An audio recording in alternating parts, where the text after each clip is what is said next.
Welcome, ladies and gentlemen, to the show here to discuss about the WWE Smackdown February 5th, 2021 review. There's only one word to describe this show, and this show is shit. This show was complete shit. Boredom out the ass made me want to go to sleep. We had Edge and Roman Reigns be a very, very lame ending. Roman Reigns getting stunned by Kevin Owens. That's right, folks. We still have Kevin Owens trying to get his way in for a Universal title match. Still. They faced each other 3 fucking times. They have faced each other 3 fucking times. And all 3 times, Roman Reigns has beaten Kevin Owens. This seems like they're pushing for a Kevin Owens versus Roman Reigns Universal title match for WrestleMania, even though I don't think they're going to go that route. I still think at this point in time, based on how they've been hyping it up, it really looks like it's going to be Roman Reigns versus Edge. But we still don't have any clear-cut thing happening here that really tells us this is actually going to happen. They still left that as a cliffhanger. So we may see something change. They may change their mind. They may see something different for Roman Reigns to face at WrestleMania. But right now I'm going to be safe with this and say Roman Reigns is Edge's opponent for WrestleMania 37. But if they really want to go the route of Roman Reigns and Kevin Owens, and I have been pleading for this match to actually happen at WrestleMania, I requested no face-to-face matches from after TLC. I thought after TLC they should have just stopped from there. They had to put Kevin Owens through the ringer to make it into the Royal Rumble, and then have him get eliminated out of the Royal Rumble match, and, having Edge win the Royal Rumble, eliminating Kevin Owens would have been fantastic. And one guy from Raw, one guy from Smackdown, both trying to achieve the ultimate goal, winning the Royal Rumble, and going on to face their respective champion from their show. That would have been a great story to tell. 2 men, both very interested in winning their respective titles from their brand. That would have been the best ending to the Royal Rumble match itself.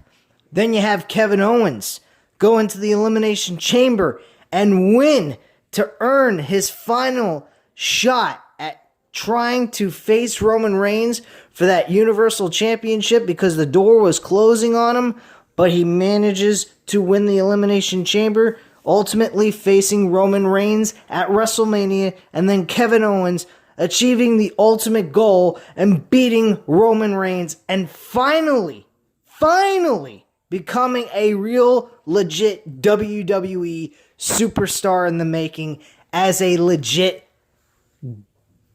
face of WWE, at least on SmackDown.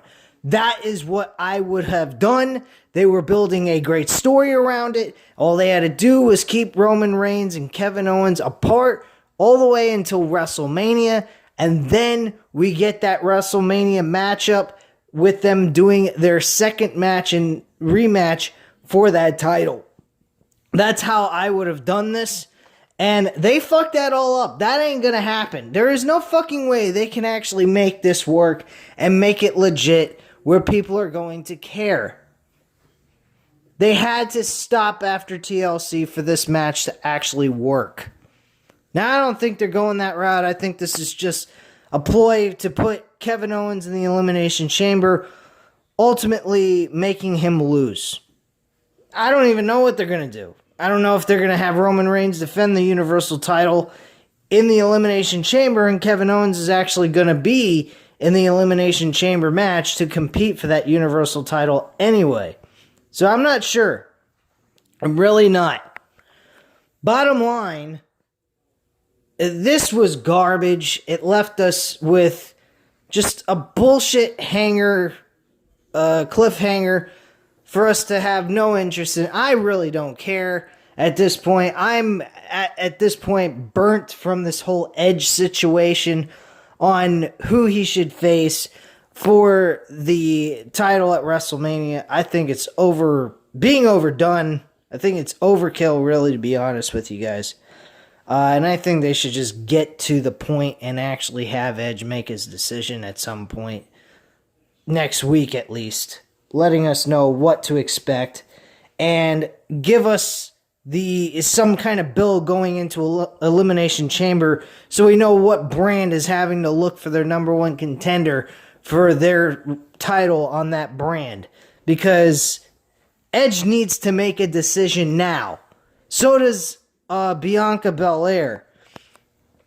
Both of them have to make the decision at this point, because how are we going to know which brand needs to find their number one contender at the Elimination Chamber for the one-on-one matchup for WrestleMania?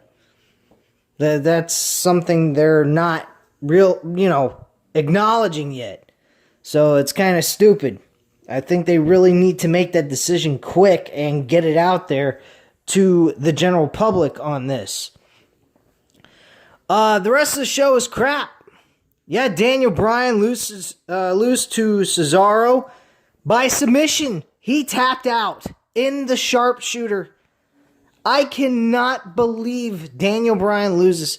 This definitely gives us a sign that Daniel Bryan is not getting pushed for a Universal Championship run opportunity or even compete for the title. So, all your hopes and dreams of Daniel Bryan versus Roman Reigns, cancel that shit out and fucking throw it in the garbage can. Because that ain't happening. Not after a loss to Cesaro. Not once, but twice in 3 weeks. That's fucking ridiculous. Gosh, it's fucking terrible.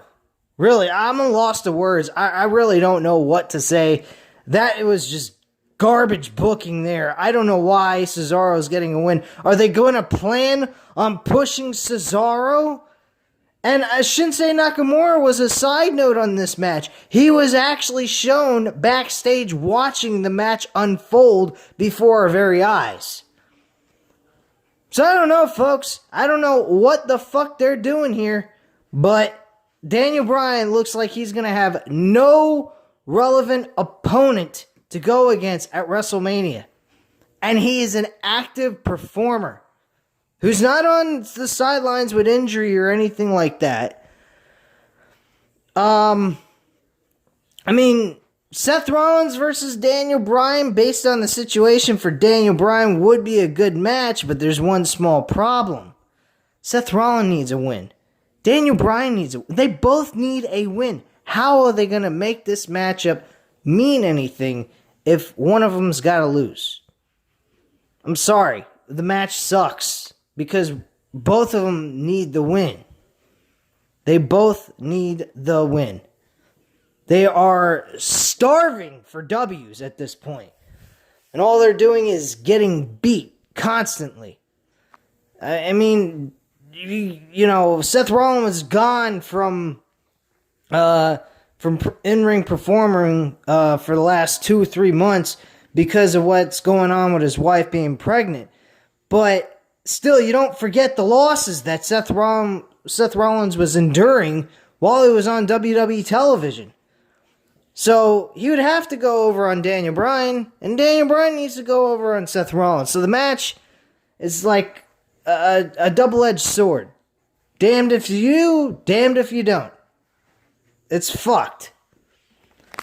What else happened on this show? Oh yeah, Dolph Ziggler and Bobby Roode faced Otis and Chad Gable. Bobby Roode hit the glorious DDT, wins the match, and we don't even have commentary by Michael Cole and Corey Graves. We get it from the Street Profits. Montez Ford and Angelo Dawkins. And folks, I gotta admit, I think they have more charisma and more commentary skills than Michael Cole and Corey Graves do. That's pretty fucking sad.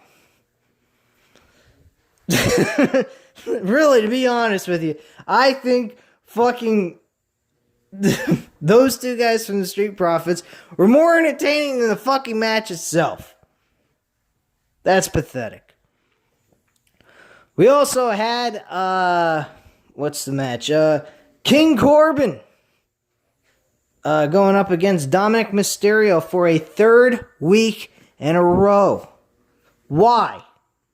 Why are we having 3 matches in a row with these two men?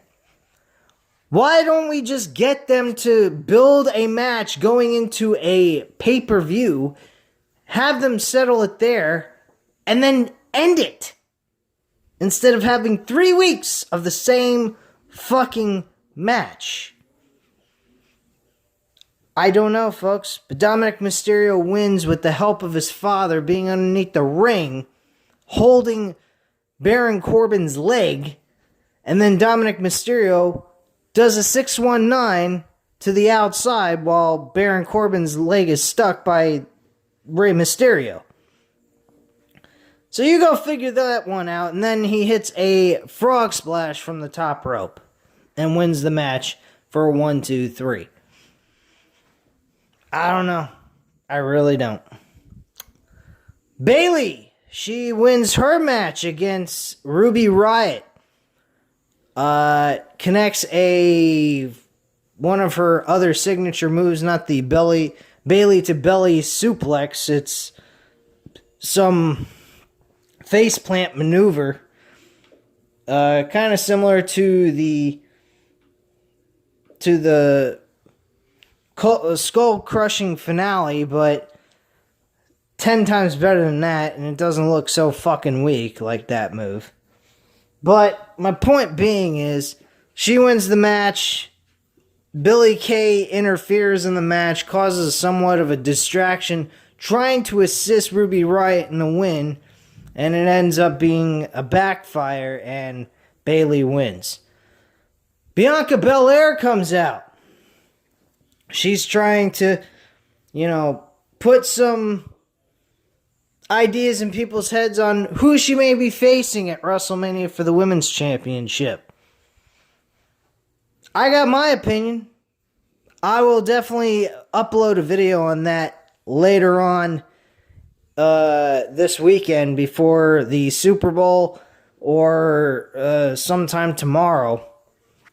But folks, I will admit, Bianca Belair, I got some feelings she may not be facing Sasha Banks, and I will explain that to you guys in that independent video on Sasha Banks, or on Bianca Belair, on who she should be facing at WrestleMania. Because I'm not feeling it with Sasha Banks right now. I don't think she should be the one. Now, granted, I'm certain those two women will have a great match, but I would still love to see Bayley versus Sasha Banks. So, fuck it. Who cares? I let the cat out of the bag. I'll just get right into it, guys. I think Bianca Belair should be facing Asuka for the Raw Women's title. That's correct, guys. I think Asuka should be facing Bianca Belair for her title. Fuck Charlotte. Get that match out of the way. Asuka beats Charlotte and turns into a heel. We eventually get Asuka on her run to WrestleMania turning heel and be a fucking ass-kicking machine. That's what we need to see from Asuka. We then need to see Asuka kick the shit out of Charlotte, kick her to the curb, show that she's the most dominant woman in the WWE, and get back the NXT Asuka that we used to love, and stop watching this piece of shit Asuka who dances and sounds like a fucking idiot. That's what I want to see. I want to see Asuka become heel. Kick the fucking shit out of Charlotte Flair, and we move forward with Asuka being the Raw Women's Champion and facing Bianca Belair at WrestleMania. Then on the flip side of things, Bayley wins the Elimination Chamber to be crowned the new #1 contender for Sasha Banks' Smackdown Women's title, and we see those two compete in a fucking ladder match that will be remembered for years to come, just like Shawn Michaels and Razor Ramon. because I think those two women probably could give us that same exact quality matchup that Shawn Michaels and Razor Ramon did back at WrestleMania 10. That's what I would like to see. Now, granted, I'm not saying that Bianca Belair and Sasha Banks is not a good match. I think that matchup is fantastic. I have no problems with them booking that match. But based on an overall playing field here, the best bet is for Bianca Belair to go over to Raw to compete for that women's championship against Asuka, turn Asuka into the ass kicker of NXT back in the day, and we get that old school Asuka again, and turn her heel because of what happened to her this past Monday night on Raw. And get moving forward past Charlotte Flair, having us not have to sit here and wait for the inevitable to happen for Charlotte Flair to get her championship opportunity, but ultimately make her lose to Asuka and have Asuka move forward to WrestleMania to face Bianca Belair. Then we have on the flip side Sasha Banks and Bayley ending this feud once and for all on WrestleMania night. That is what we need. We need that. We deserve to see fucking Sasha Banks and Bayley come to a full-fledged head at this point, reaching to the top of the mountain known as the ladder and capturing the gold and proving who is the absolute best. That is what I would like to see. But hey, I'm not the only one with an opinion.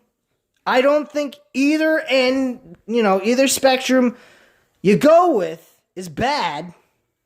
But I think as an overall playing field here, I think that's probably a good idea. Just saying. But hey, I'm just a guy behind a camera telling you guys what I think. And that's it. Anyway. So yeah, Bianca Belair was bothered by fucking Sasha Banks. She's hyping up the idea that Sasha Banks and Bianca Belair is a great match. It's something that needs to happen.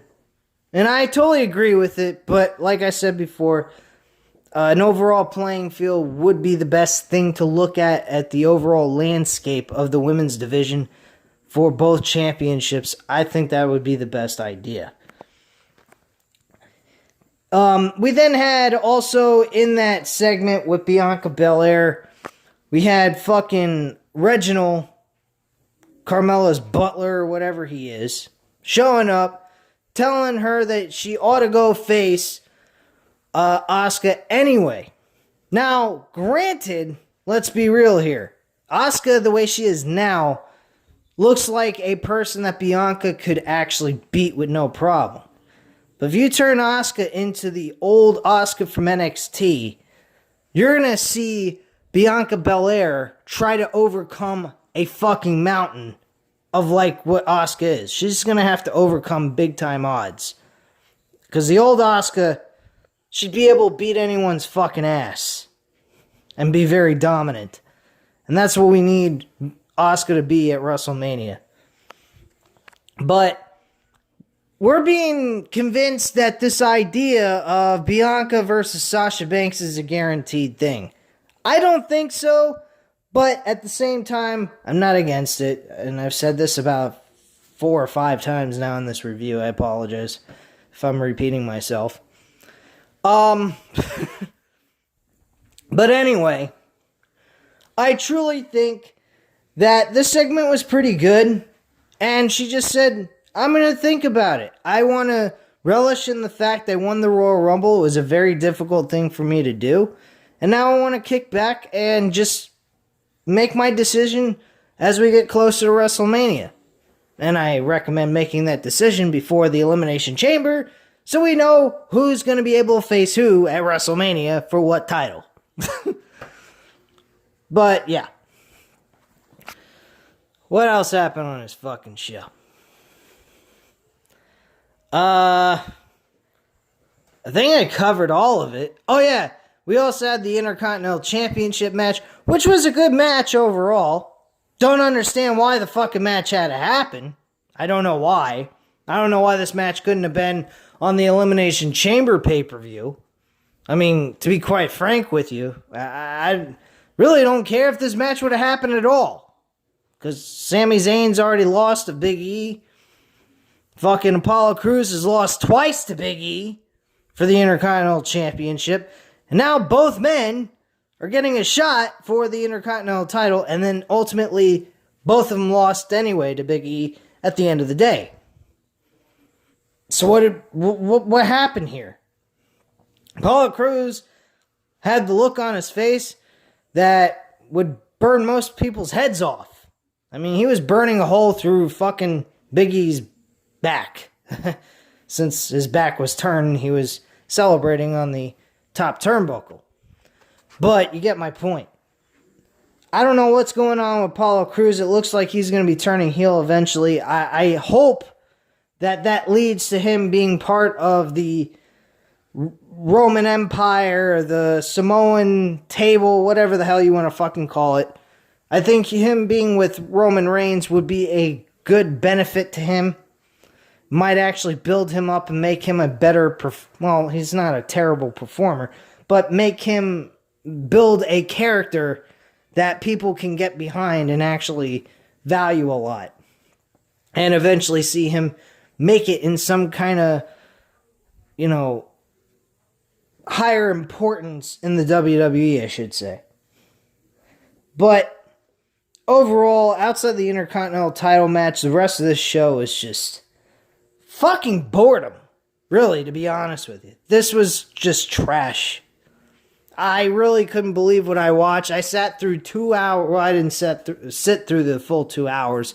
I was able to skip through the commercials because I didn't catch it until after the show was over. And I didn't look on the internet for any results so I could get a full-blown actual understanding of what happened on the show without having any spoilers.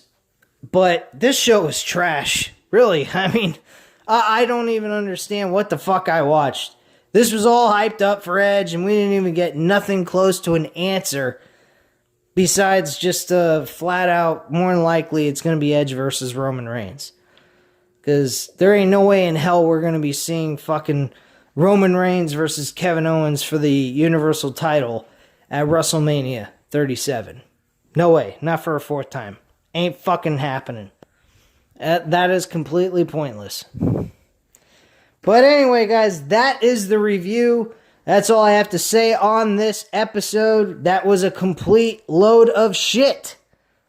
So please, leave your comments down below. Hit the like button if you liked the video. And hit the subscribe button if you're not already subscribed to the channel. And I thank you very much for watching. And I hope you guys have a great night. Bye.